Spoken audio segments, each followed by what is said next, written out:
Segala kemuliaan adalah milik-Mu Tuhan, dan kami adalah hanya anak-Mu, hamba-Mu, yang selalu belajar untuk taat dan setia melakukan setiap kehendak Tuhan dalam hidup kami. Ajar kami terus untuk kami boleh mengerti setiap rancangan Tuhan, untuk kami boleh menjadi pelaku kebenaran. Memberkati kami semuanya Tuhan, dalam kebenaran firman-Mu, untuk selalu menegur kami, menuntun kami, sehingga setiap langkah hidup kami boleh selalu seturut dengan rancangan saja. Berfirmanlah kepada kami dan tuntunlah langkah kami, selidiki hati kami. Dalam nama Tuhan Yesus kami berdoa dan mengucap syukur. Haleluya. Amin. Silakan duduk Bapak dan Saudara.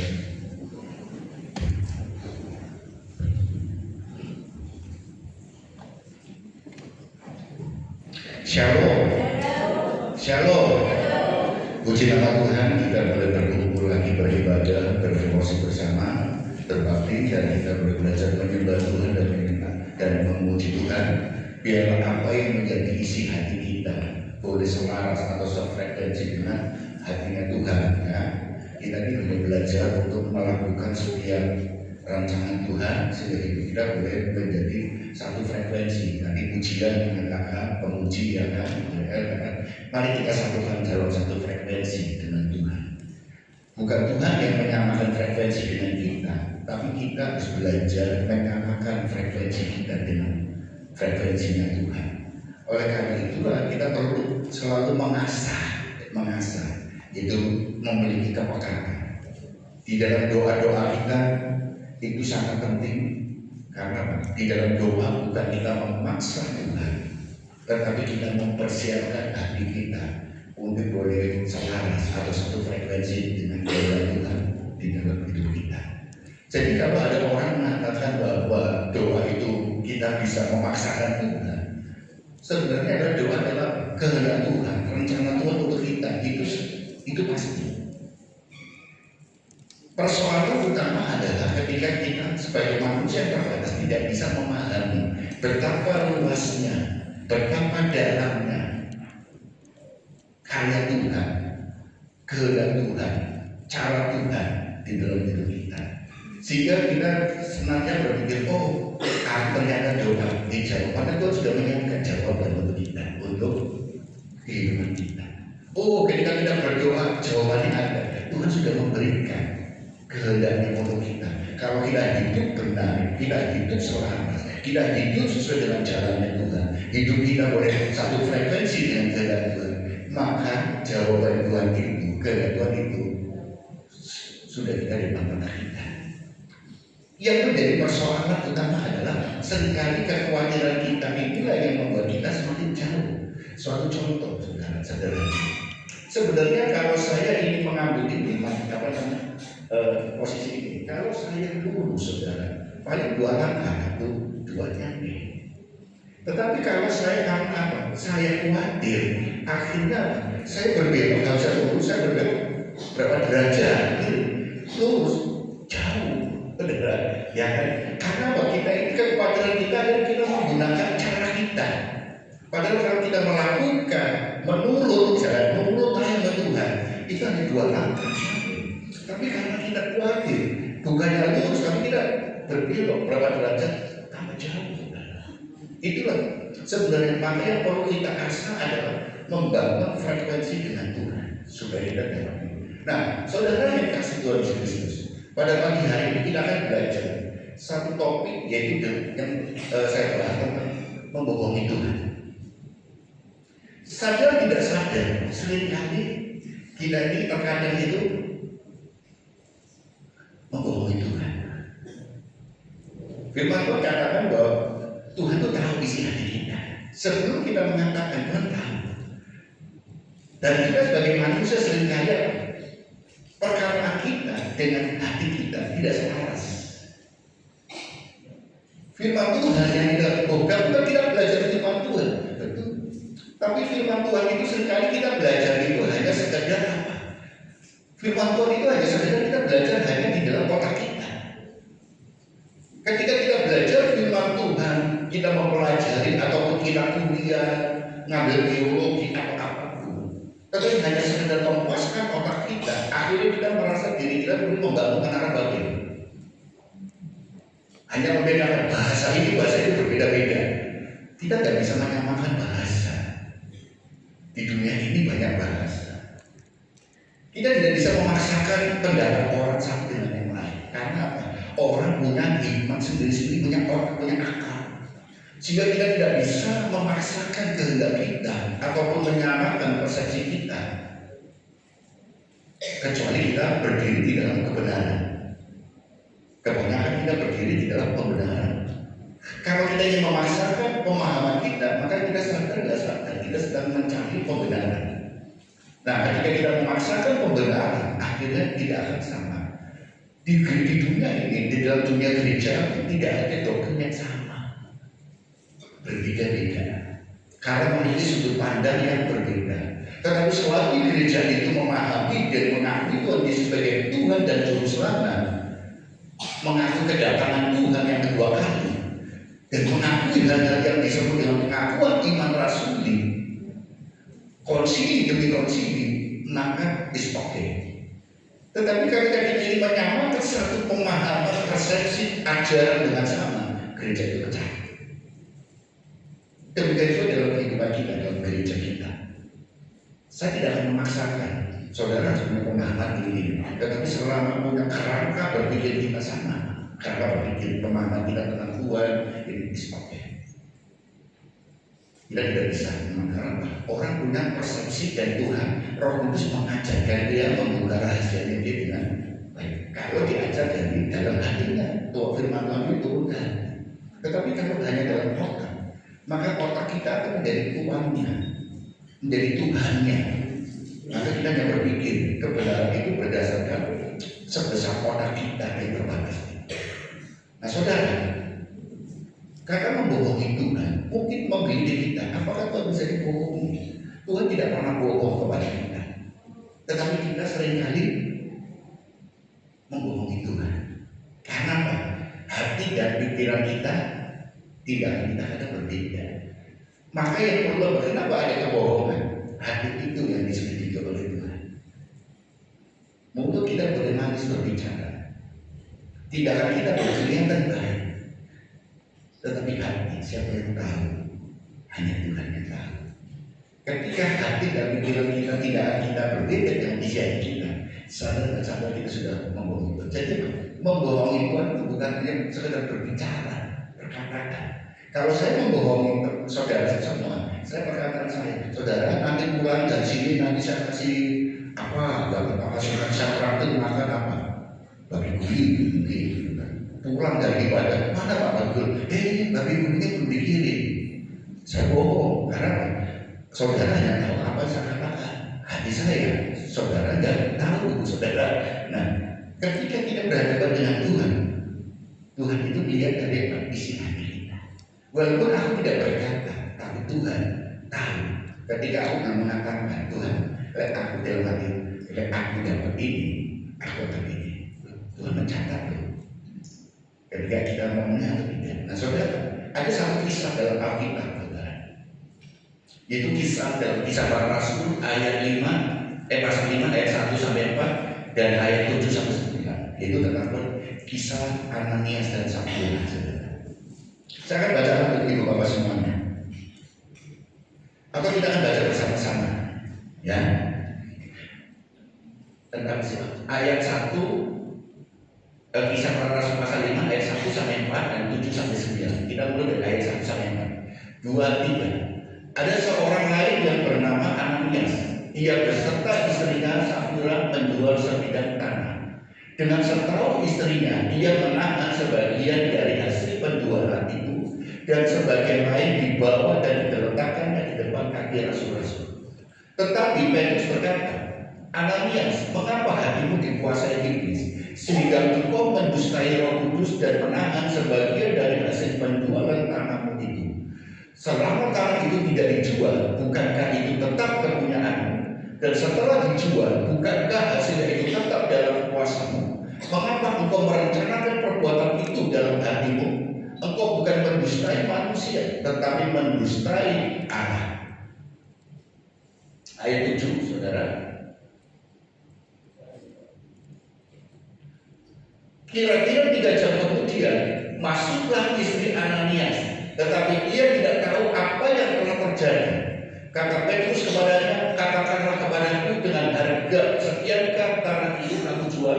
Jawab perempuan itu, betul sekian. Kata Petrus, mengapa kamu berdua bersepakat untuk mencobai roh Tuhan? Lihatlah, orang-orang yang baru mengubur suamimu berdiri di depan pintu dan mereka akan mengusung engkau juga keluar. Saudara yang dikasihi Tuhan Yesus Kristus, mungkin kisah ini ibu bapak pernah mendengar dan bahkan membacanya.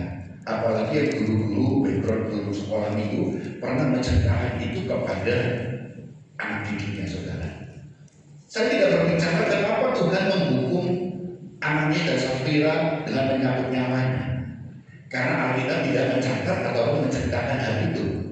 Alasan Tuhan mencabut, dan saya belum menemukan jawabannya. Jadi saya tidak, kalau ibu bapak bertanya kenapa kok Tuhan itu jahat sampai mencabut nyawanya, saya tidak bisa menjawabnya. Ya kan, karena saya belum menemukan alasan itu. Tetapi kalau kita melihat tentang bagaimana peristiwa ini, tentang Ananias dan Safira ini, saya yakin bahwa Ananias dan Safira ketika dia punya sebidang tanah dan akan dijual dalam hatinya, dia itu punya apa? Di dalam hatinya itu sudah berjanji kepada Tuhan. Walaupun dia tidak diungkapkan, tapi dari pengakuan ataupun teguran Rasul Petrus kepada Ananias dan Safira istrinya, itu dengan jelas sekali. Kamu punya sebidang tanah, kalau kamu tidak dijual itu milikmu. Kan kalau dijual itu juga milikmu. Tapi persoalan utama adalah bagaimana dia sudah berjanji kepada Tuhan. Apa setelah hasil penjualan ini, kenapa kamu menjual itu, dan bagaimana perjanjian itu dengan Tuhan? Dan itu semua dicatat oleh Tuhan. Oleh sebab itu, saudara, ketika kita mempelajari hal ini, Tuhan tidak melihat bagaimana hartamu berapa.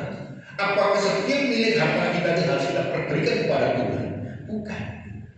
Tetapi ini berbicara tentang apa, saudara? Kalau kita mau jujur, ini berbicara tentang hati.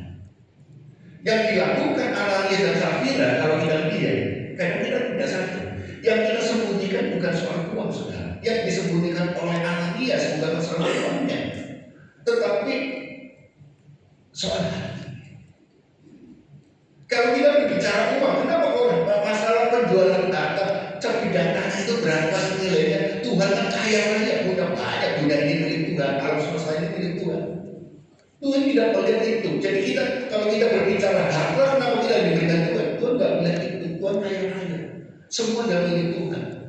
Tetapi Tuhan berbicara hati. Bagaimana hati Ananias dan Safira sudah dikuasai oleh iblis dan dimanfaatkan anak muridnya. Dan itu merupakan teguran dari Petrus. Hatimu sudah dikuasai oleh iblis. Jadi engkau ketika hati kita dikuasai oleh iblis, maka hati kita ini sudah penuh dengan kekejian, sudah penuh dengan dosa. Perbuatan bohong, tidak jujur itu menjadi biasa.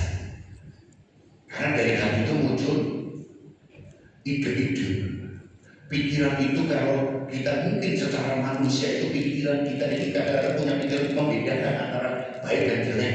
Tapi kalau hati kita suci, maka itu bisa terfilter. Ketika saya kadang-kadang bincang minggu yang lalu, saya berbincang-bincang dengan beberapa orang di depan, saudara. Kadang-kadang kita enak diskusi-diskusi yang di depan, ngobrol-ngobrol. Kita salah satu pembicaraan adalah bagaimana tentang alam semesta. Saya pernah bercerita, ayo bagaimana kalau kita ke Bali? Orang kita ke Bali, umpama kita jalan-jalan, kita punya mata, kemudian kita jalan-jalan di pantai Kuta atau di pantai mana, Legian atau mana. Terus melihat ada banyak turis-turis yang berjemur atau apapun. Apa yang akan kita lakukan? Apakah mata kita tutupi? Nggak lewat, nada kalau kita tutup. Oh, udah tutupi. Oh, mata-mata udah bisa. Atau kita pura-pura beramal, oh dari musuh ditutup tapi tangannya dibuka, dilihat. Oh, atau bagaimana? Saya pernah, saudara, ketika kami ngadakan acara jalan-jalan wisata dengan teman pengajar gereja Sawahan yang tua-tua, ketika kita di pantai itu kembali waktu, kemudian teriak-teriak lewat, darah Yesus, bawa Yesus, itu semua. Saya katakan, ini ciptaan Tuhan, keindahan dunia. Gak usah lah kita tutup-tutupi motor, udah. Karena mata itu melihat, membandingkan. Tetapi yang tidak boleh diturunkan ke hati, yang tidak boleh. Sehingga hatinya ingin memiliki ataupun memikiri macam-macam. Kalau hati kita bersih, itu adalah semesta alam ciptaan. Jadi kita yang berbicara tentang keindahan dunia. Seperti patung, saudara. Ketika kita jalan-jalan, pernah ada satu museum atau karya, kemudian ada patung yang gambarnya yang bentuknya itu tidak apa namanya, mungkin pornografi lah atau apa. Apa yang dalam benak kita? Kalau hati kita ini kudus bersih, kita akan membalas itu ada karya seni. Tetapi kalau hati kita kotor, kita akan memandang mulai melayang kemana-mana. Jadi dosa itu mulai dari bukan pikiran, hati itu berbicara. Engkau punya harta, uang. Kalau hatimu itu kotor, kamu akan berpikir uangku aku banyak, sehingga akan digunakan untuk berfoya-foya untuk menikmati semuanya. Akan untuk digunakan apa? Mungkin sesuatu yang aku inginkan, keinginan, aku terwujud karena aku punya uang, sehingga mereka jatuh di dalam dosa. Tapi kalau hati kita suci, engkau dititipi harta atau uang, engkau tidak akan pernah menggunakan uang itu untuk hal-hal yang jelek. Karena apa? Kita ini tuan dari uang itu. Kita ini tuan dari harta itu. Nah, ketika hati kita bersih, maka kita akan gunakan uang itu untuk kebaikan sesuai dengan apa kehendak Tuhan. Tapi kalau hati kita kotor, kita macam-macam saudara. Sehingga sehingga dunia ini aktivitas yang berbau dosa itu merajalela. Karena apa? Dunia dikuasai oleh dosa. Banyak orang Kristen juga apa? Turut serupa dengan dunia. Maka firman Tuhan dalam Roma 12 ayat 1 dan 2, ayat yang kedua adalah apa? Janganlah hendaknya engkau jangan serupa dengan dunia ini. Karena dunia itu kan dosa. Nah, kalau kita penuh dengan dosa, dunia ini serupa, hidup kita serupa dengan dunia, maka kita dikuasai. Kita punya apa-apa, kita bukannya menguasai dunia, tetapi kita dikuasai oleh dunia. Saudara, oleh karena itu kita perlu belajar. Bukan masalah uangnya saudara, tapi hati. Ananias dan Safira. Ada pertanyaan pikiran saya adalah kenapa kok Tuhan kok membunuh, mengambil nyawanya? Aku yakin mungkin Ananias dan Safira sudah melakukan berulang-ulang kali, bukan hanya satu peristiwa ini, berulang-ulang. Dan kenapa kok hukumannya jahat sampai dihukum mati, diambil nyawanya? Itu adalah apa? Itu hak prerogatif Tuhan di dalam kedaulatan Tuhan. Kita tidak bisa menyamakan. Nanti saya katakan kalau saudara sudah janji sama Tuhan, bagi penuh saudara akan diambil nyawa, itu terlalu menghakimi saya. Itu saya berkata itu kedaulatan Tuhan. Dan saya tidak bisa berkata demikian, karena itu hanya Tuhan yang menentukan, bukan manusia. Jadi cari jawaban sendiri. Tapi saya ingin belajar kita akan belajar bersama tentang hati. Kenapa Ananias mendapatkan hukuman? Karena hatinya sudah dikuasai oleh iblis. Mungkin ditegur berulang-ulang kali, tetapi tidak ada perubahan. Firman Tuhan katakan jika engkau ditegur, dinasihati berulang-ulang kali tidak bisa berubah terus, maka diserahkan kepada iblis. Dan hatinya dia sudah dikuasai oleh iblis. Saudara, Ananias jatuh bukan karena jumlah yang dia tahan, tetapi karena ingin terlihat rohani atau juga saudara. Dia berjanji, dan saya saya yakin mungkin dengan istilah kita katakan Ananis berjanji di hadapan Tuhan dan di hadapan semua orang dalam macam supaya aku begini karena luar biasa dia rohani sekali. Kalau aku dapat ini nanti akan memberikan ini bla bla bla. Orang memandangkan rohani. Betul, dia ketika hasil menjual lahannya itu dia berikan, diserahkan sesuai dengan apa yang dia berikan supaya tidak orang. Tetapi apa? Hatinya sudah dikuasai oleh iblis. Ojo kabeh eman, separuh aja. Toh orang lain gak ada yang tahu, ya kan gitu kan. Kasih separuh aja. Dan ini terus diulang-ulang, saudara. Sehingga Tuhan apa? Petrus dengan wibawa ilahi dengan urapan daripada Tuhan menunjukkan engkau sudah mencuri banyak. Hatimu sudah dikuasai oleh iblis, sehingga mau menahan. Padahal engkau lahan ini adalah milikmu. Kalau kita membaca di ayat yang keempat dikatakan demikian, selama tanah itu tidak dijual, bukankah itu tetap kepunyaanmu? Dan setelah dijual, bukankah hasilnya itu tetap dalam kuasa? Ketika kita punya kuasa, harta uang hasil penjualan ada di tanganmu, itulah sebenarnya apa? Ini yang menjadi bagian kita.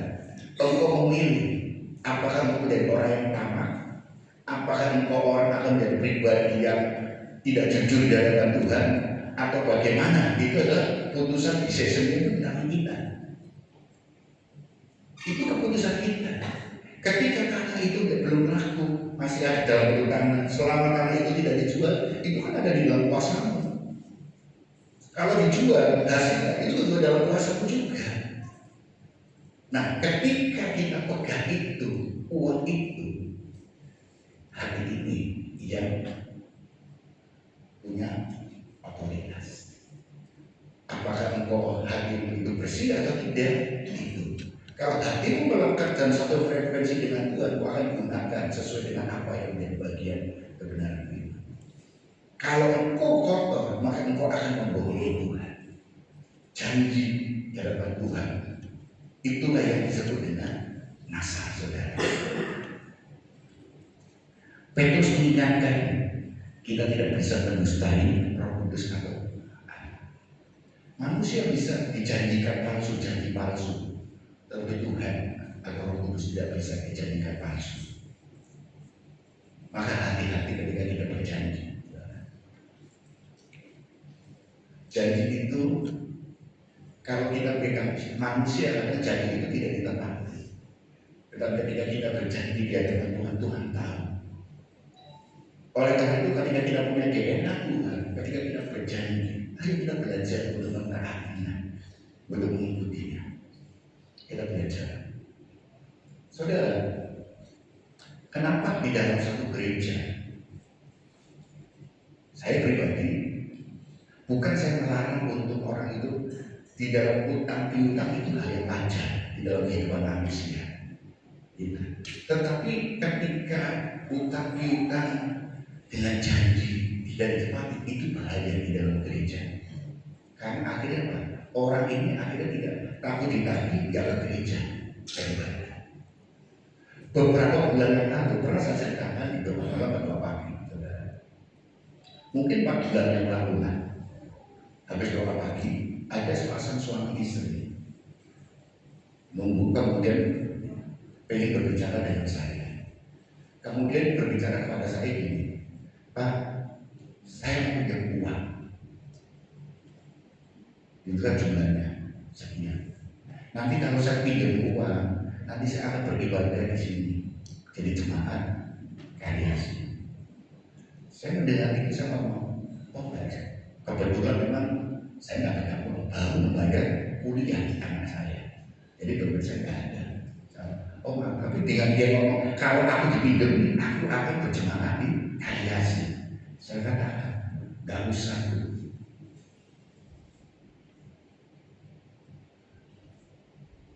Saya masuk katakan nggak usah. Saya nggak mau untuk jemaat itu apa? Datang beribadah motivasinya karena apa? Diutangi, saudara. Aku sebagai pendeta gembala mau nagih sukan, saudara. Yang namanya utang kan, ya kan utang kan berarti janjinya apa? Bayar kan utang. Namanya utang bayar. Saya mau nagih suka, nggak ditagih, utang berarti harus ada ikatan bayar. Kalau dibiarkan terus nanti dia akhirnya apa? Menjadi kebiasaan utang tidak bayar, dari tadi nggak bayar gitu kan. Saya nggak bisa bu, kebetulan saya ada keluar ini, jadi ibu dapat itu dengan tanda kutip utang itu dibayar dengan aku beribadah. Dia udah bergereja tempat lain, tapi dia kalau diutangi dipinjemin nanti aku tidak gereja. Oh nggak bisa. Saya nggak mau ngomongin orang seperti itu saudara. Karena apa? Nanti bukan aku toh, yang lain pasti nanti diutangi gitu kan. Akhirnya terjadi masalah. Betul loh, pada waktu setelah itu orang itu ternyata hubungi salah satu jemaat kita juga pinjam juga. Akhirnya jadi kasih aja. Saya biasa kalau itu daripada aku utang mendingan aku kasih sama buku. Jadi aku ikhlas juga, gak akan nagih. Karena saya sebab nagih nanti keliru. Nah, ketika ditagih, jangan ini mulai kita nagih, dia nggak ada kan, nggak kamu akhirnya suka, nggak ada ibadah. Itu saja. Oleh karena itu, kalau kita memang, apakah aku melarang utang? Utang itu hal yang ini kalau kita punya silakan. Tetapi mari ketika kita berjanji aku hutang itu berarti apa? Kalau tadi ini adalah itu janji untuk membayar. Jadi kalau kita punya utang, ayo bayar. Kalau kita janjinya utang, bayar. Gak usah ditagih. Kalau memang kamu janjinya 1 bulan, belum ada 1 bulan, yang utangnya, sorry, aku belum bisa bayar. Bulan depan lagi ya. Jangan dibilang. Karena apa? Orang utang ini harapannya dibayar. Kalau utang jumlah sekian, berarti dia butuh uang sekian. Waktu itu dia bilang, aku butuh ini. Jadi kamu udah dikasih, dia utang dari sejumlah itu. Kalau aku memberi seikhlas, ya sama aku saya memberi, gitu kan. Gak sesuai dengan janji itu dengan jumlah yang diminta. Tapi ketika kita utangi, harapannya 1 bulan, mungkin uang ini akan diputar dulu, digunakan dulu. Tapi gak dibayar. Yang terjadi adalah kasihan. Dia akhirnya lebih. Beberapa ibu yang pernah cerita saya juga demikian. Nah, saudara, kalau kita sudah berjanji dan kita tidak menepati, kita sudah membohong, tidak bohong. Lebih baik kita direschedule lagi. Dan ini aku belum bisa ini, bulan depan ya, tolong dimundur lagi. Nggak mampu lagi, tolong dimundur lagi ya. Sehingga sampai harus ketika kita berjanji kita bayar. Kecuali kita minta. Kalau minta, seikhlas. Maka saya tidak pernah pengen mengutangi, lebih baik aku memberi. Supaya hubungan itu benar baik. Saudara, Ananias dan Safira, apa yang dialami? Hatinya tamak. Bukan masalah uangnya yang dia tahan, yang diberikan di depan para rasul, tapi hatinya sudah dikuasai oleh hartanya itu.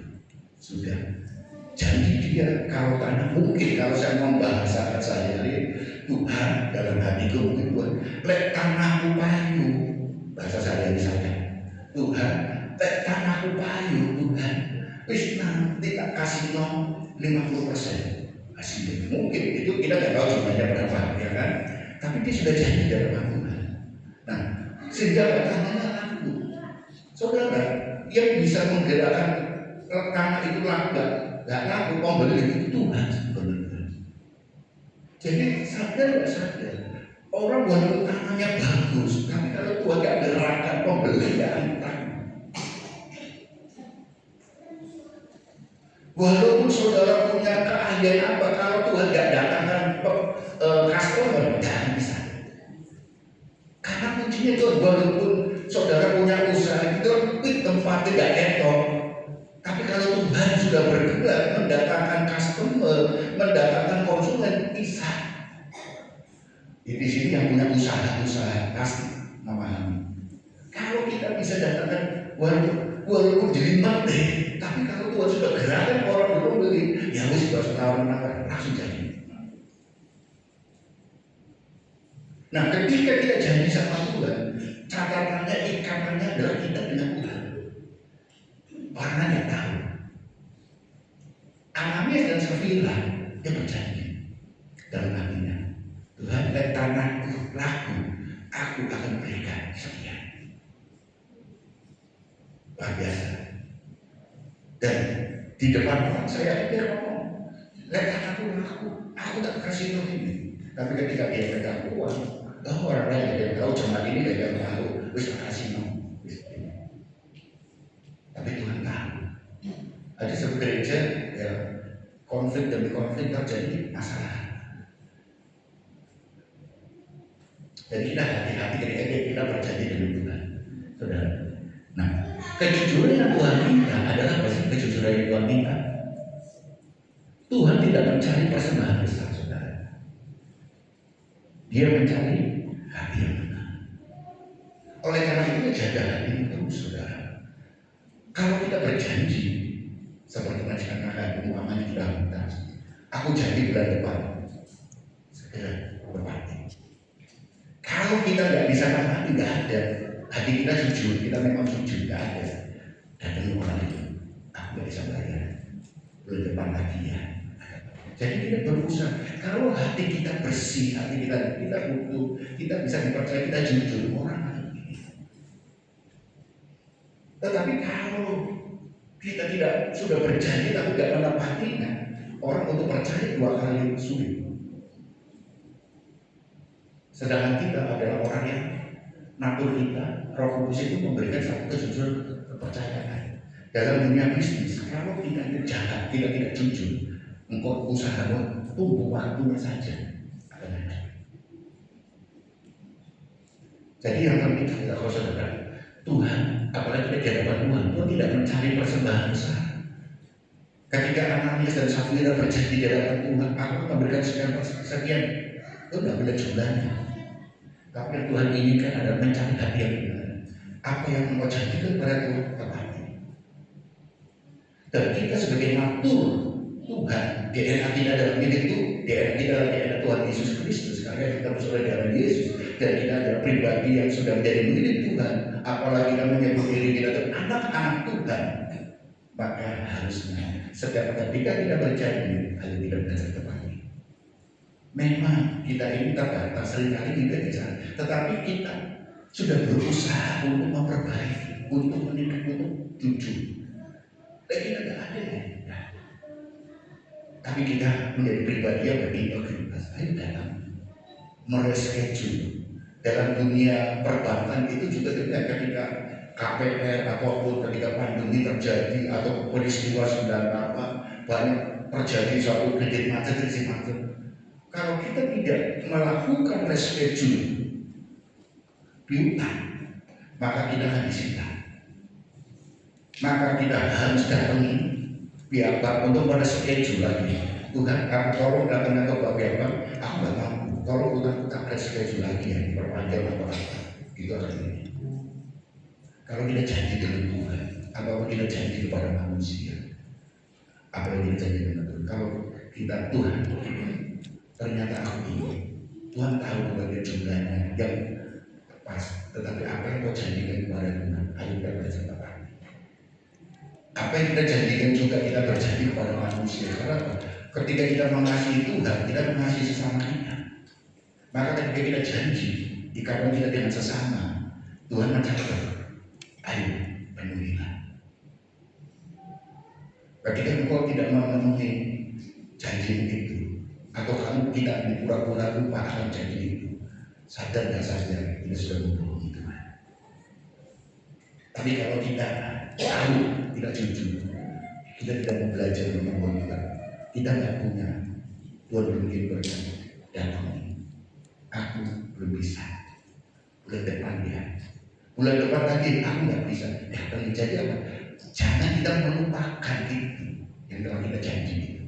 Tapi mari kita tepati janji itu. Walaupun belum ada, ya kita memang tahu, orang tahu kita belum ada. Janji tepati. Sehingga orang sadar nggak sadar ketika kita sudah berjanji tapi tidak menepati. Orang yang menghutangi itu sedang menanti loh, menunggu ada keperluan gitu. Kasihan mungkin dia perlu apa sampai dia harus menjual apa dulu karena ini dia pun ada kebutuhan. Jadi kalau kita punya janji, ayo tepati. Kasihan orang itu juga perlu membutuhkan sekali. Cuma dia nggak bisa ngomong. Ada sudah diperas-peras nggak ada. Aku udah bisa aja dia apa mencari cara lain untuk kebutuhannya itu dengan mungkin menjual hartanya, mungkin hutang ke siapa. Kasihan dia atau menagih justru lebih galak orang yang hutang. Seringkali demikian ya.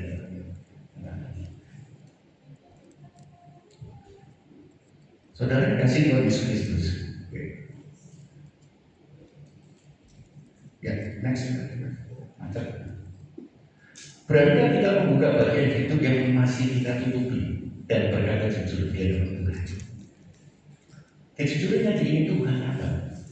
Kita harus membuka bagian hidup kita. Tidak ada yang bisa kita sembunyikan di hadapan Tuhan.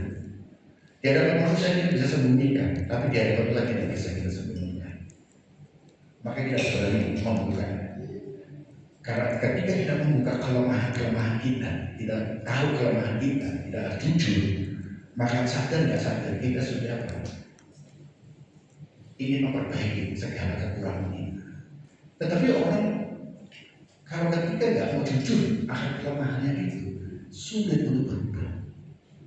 Untuk mendapatkan hikmat dan mendapatkan perubahan itu, aku itu kelemahan kita di mana dan kita harus buka. Maka kalau kita jujur, sadar nggak sadar kita itu sedang apa? Tahu kekuranganku di mana sih? Dan ketika kekurangan kita sadar, kita tahu kita akan memperbaikinya. Seperti cerita saudara. Ketika saya mau sekolah, mau kuliah, saya tahu saudara. Lulus SMA, saya nggak langsung kuliah karena saya tahu keluarga saya tidak mampu. Papa mama saya juga tidak ada. Oleh koko saya disuruh kuliah, tetapi saya bilang nggak bisa nanti aja, saya ingin kerja aja. Ketika saya kerja, jadi lulus SMA saya nggak kuliah, saya kerja 4 tahun saya kerja. Jadi lulus SMA nggak langsung kerja kuliah, tapi saya kerja mengumpulkan uang untuk kuliah. Jadi 4 tahun saya belum di dalam Tuhan, saya ingin kuliah. Sama bos saya kerja, dia katakan, Hansen kamu kuliah, nanti ibu yang bayar dari kantor, bos saya akan bayar. Saya pikir, ya. Tapi ketika saya percaya Tuhan, saya berpikir berpindahkan, aku nggak mau kuliah. Karena kalau saya tidak hati itu tidak jujur, maka aku kuliah itu hanya sekedar dapat ijazah. Tapi saya tidak semangat belajar karena saya masih hati itu masih tidak jujur. Kalau hati tidak jujur, pasti ketika mulai susah cari jalan keluar. Tapi ketika saya mulai di zaman Tuhan, saya kuliah, saya jujur hati saya tidak mampu bersaing dengan anak-anak yang baru lulus SMA, sekolah minggunya rajin, hafalan ayat-ayatnya hafal, buka Alkitab setiap hari, saya tidak pernah. Jadi saya harus jujur, saya kalah dengan mereka. Nah, tetapi ketika aku jujur di hadapan Tuhan, saya tidak sama dengan mereka yang teman-teman yang baru masuk kuliah, sekolah Alkitab, dan saya juga bukan dari orang yang mampu. Keluarga saya kuliah itu dari beasiswa, dari ada orang memberikan. Jadi saya mulai satu perbaiki. Kalau saya bersaing dengan mereka, sama-sama caranya sama, saya kalah. Teman-teman 1 kali 2 kali baca hafal, saya sampai 5 kali baru hafal. Jadi saya harus menghargai itu, tahu kondisi saya, sehingga saya bisa bersamakan. Mungkin saya pernah cerita ke ibu bapak saudara. Jadi kalau apa caranya bagaimana untuk menghafal? Kalau tidur, saudara, tempat tidur saya itu ranjang susun 2, saya di atas saudara. Mepet tembok dengan langit-langit dekat. Saya buat tulisan saudara, apalagi rumus bahasa Yunani, Ibrani, ya kan segala macam, terus apa? Saya tulis ya kan. Jadi kalau aku belum tidur, nggak bisa tidur, miring ke kanan, ke kiri, tembok kan gitu kan, ada tempelan menghafal, ya kan apa? Ketika tidur, mengangkat langit-langit, plafon, ada juga tulisan juga untuk saya hafal, saudara. Karena saya tahu kondisi saya. Teman-teman yang baru lulus SMA, fresh graduate lulus, hafalan kita cepat. Saya, pikiran saya sudah tercapai karena bilangnya duit sudah terjadi. Jadi terkontaminasi pikiran saya. Maka saya sebagai 2 kali baca hafal, saya 5 kali baru belajar, baru hafal. Karena saya jujur diri saya. Kedua, bagaimana saya harus bisa untuk semangat untuk belajar. Kalau aku tidak dulu itu saya nyontek, enak. Sulit dikit langsung nyontek. Tapi ketika saya menyadari hal itu, saya tidak mau nyontek. Nah, ketika saya tidak mau nyontek, bagaimana kalau kamu nggak belajar? Kamu nggak akan bisa. Akhirnya semangat belajar itu tumbuh lagi untuk belajar. Nah, ketika belajar itu tumbuh lagi, kalau saya nggak mau nyontek, saya tumbuh belajar lagi. Jadi enak apa? Kalau ujian, kalau aku nggak belajar, aku rasanya apa? Ada yang kurang, saudara. Saya harus baca. Karena suatu ketika ada mata kuliah tertentu yang tadi. Jadi kita tahu apa yang harus kita dapatkan, harus kita lakukan dari kelemahan kita. Ini saudara. Kita harus terbuka di hadapan Tuhan. Karena Tuhan tahu isi hati kita. Belum kita ucapkan, Tuhan tahu. Saudara, yang next.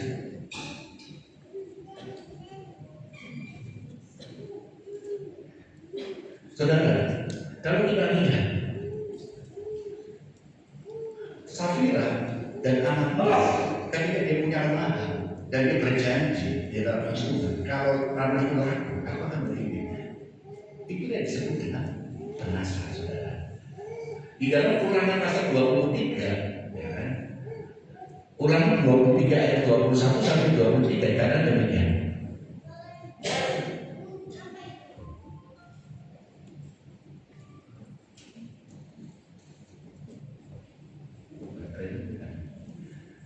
Apabila engkau bernasar kepada Tuhan Allahmu, janganlah engkau menunda-nunda memenuhinya, sebab tentulah Tuhan Allahmu akan menuntutnya daripadamu, sehingga hal itu menjadi dosa bagimu. Tetapi apabila engkau tidak bernasar, maka hal itu bukan menjadi dosa bagimu.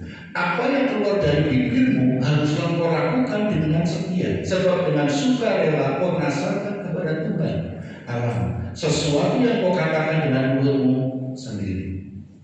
Jadi ketika kita berjanji kepada Tuhan dan disaksikan oleh orang, Tuhan sudah bilang, Tuhan melihat isi hati kita dan orang itu menjadi saksi. Apalagi ketika kita bernasar Ananias itu dia berkata di hadapan orang, kalau karena aku memberikan ini sekian. Dicatat oleh semua orang. Orang dalam hatinya Ananias supaya kelihatan, Ananias itu orangnya royal. Dia berkorban untuk pekerjaan Tuhan, untuk Tuhan, luar biasa. Sudah dipuji-puji oleh orang yang mendengar. Padahal kita lihat hatinya. Setelah laku, bayar diberikan sebagian saja, tetapi mereka itu sepenuhnya. Saudara, ketika dia berjanji di hadapan Tuhan dan di hadapan jemaat ini melihat. Dan mungkin pada waktu janji jemaat orang luar biasa, rohani sekali ya, gitu kan, saudara. Maka saudara, ini kalau kita implementasikan dalam kehidupan kita, ketika kita janji nikah, ya kan, dalam hidup keluarga kita berjanji di hadapan Tuhan dan di hadapan jemaatnya, itu sudah ketika kau melanggar janji itu dosa. Janji nikah itu komitmen kita dengan Tuhan disaksikan oleh jemaat. Maka ayo kita pertahankan hidup nikah kita. Ketika engkau bernasar itu bukan berbicara harta, tapi bernasar itu juga hidup kita, ikatan janji kita dengan Tuhan disaksikan oleh jemaat. Maka ayo rumah tanggamu seperti apa, pertahankan. Ingat janji nikah dulu itu loh. Secerewet-cerewetnya istrimu itu adalah suara merdu, saudara. Lagu-lagu kalah dengan suara istrimu. Seegois-egoisnya suamimu itu lebih indah, lebih nyaman ketimbang apa? Janji-janji manis orang lain. Kalau menikah dengan nikah apa? Janji nikah itu selalu pegang. Aku akan menerima engkau sebagai suamiku, sebagai istriku, baik suka ataupun duka, baik senang maupun susah. Aku menerima engkau sebagai istri atau suamiku, dikala aku baik sehat ataupun tidak. Oh indah. Rumah tangga tidak ada yang seperti jalan tol lurus, pasti ada.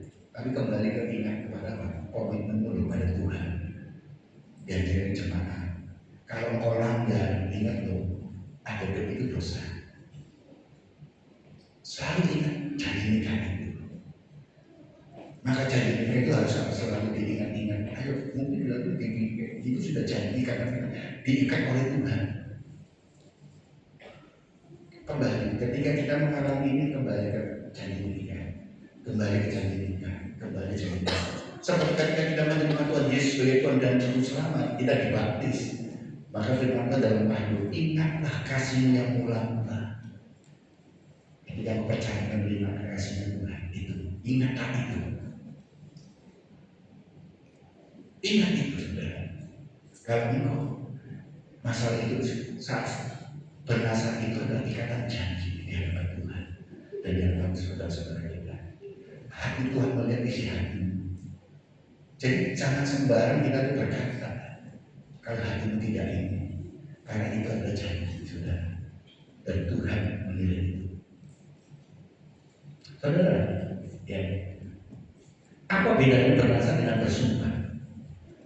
Bernasar itu sebuah janji yang dibuat oleh seseorang dengan Allah untuk melakukan sesuatu apabila tujuannya telah tercapai.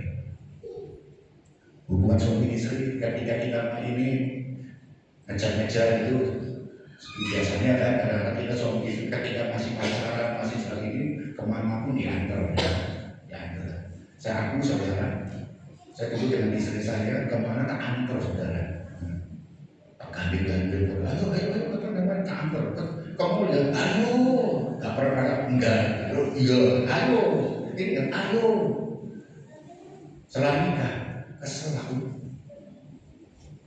Jangan, ya wis apalagi sudah punya aku punya bocah jagoan.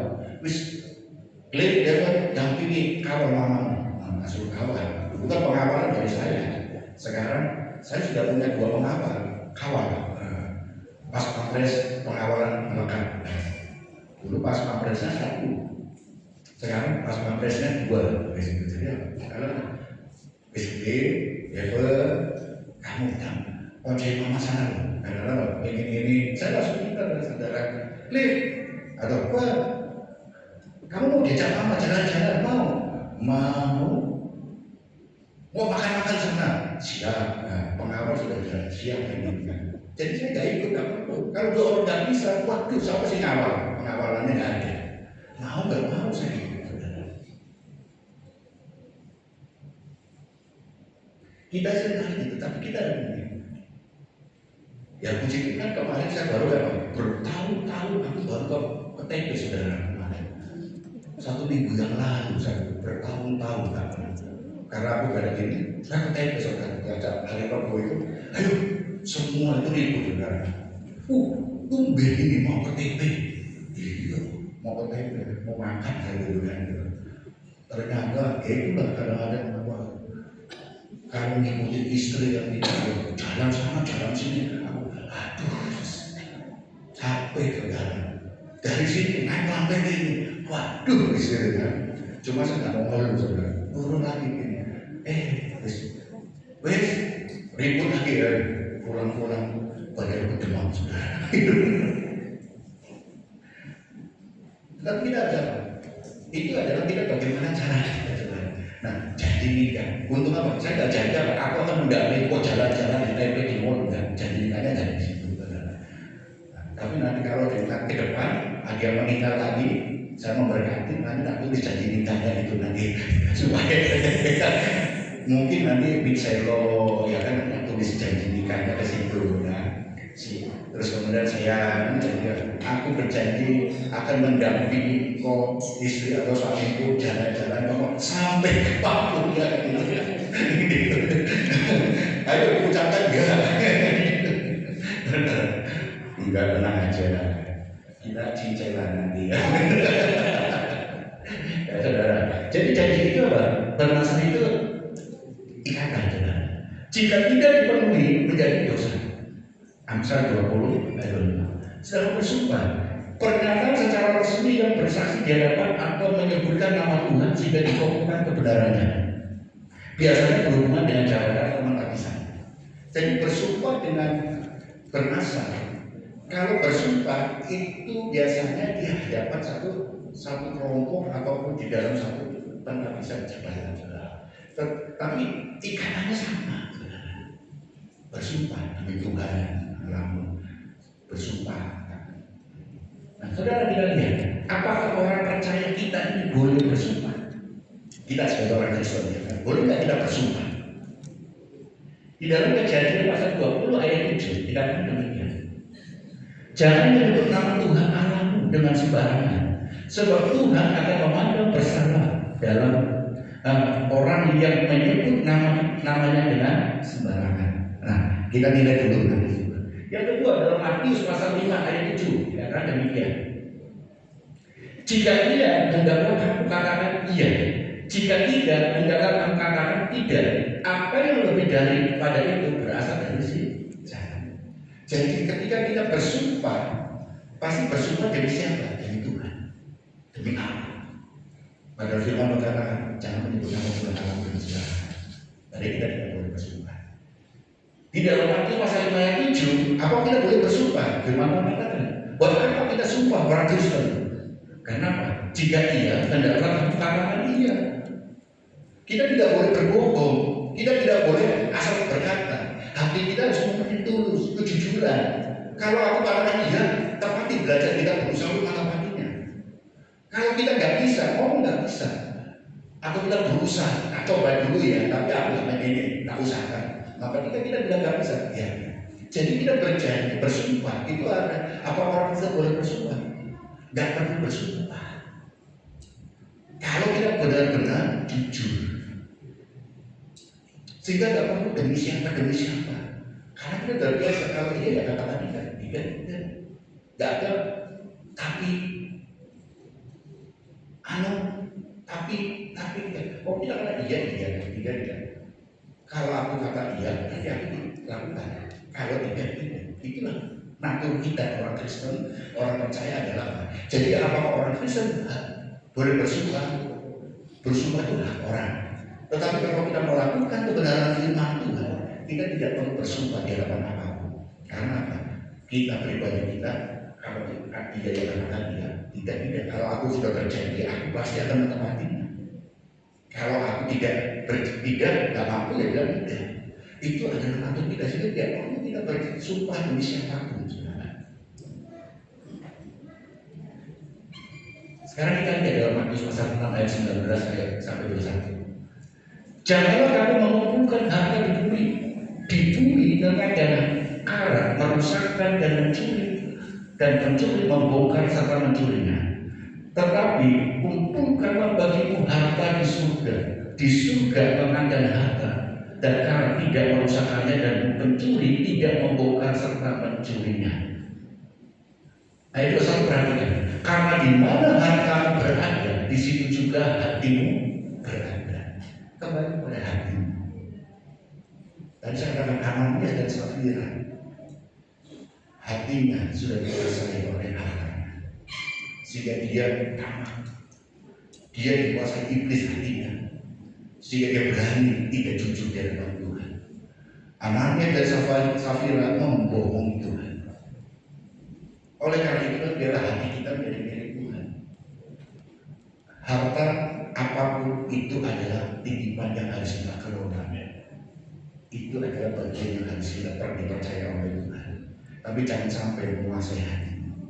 Hatimu biar memiliki tetap ketulis sehingga engkau bisa mengambil decision untuk melakukannya. mengelolanya dengan baik. Bendahara yang baik akan mengelola keuangan dengan baik. Jika hatimu bersih, engkau akan bisa menjadi bendahara atas nikmat-nikmat Tuhan.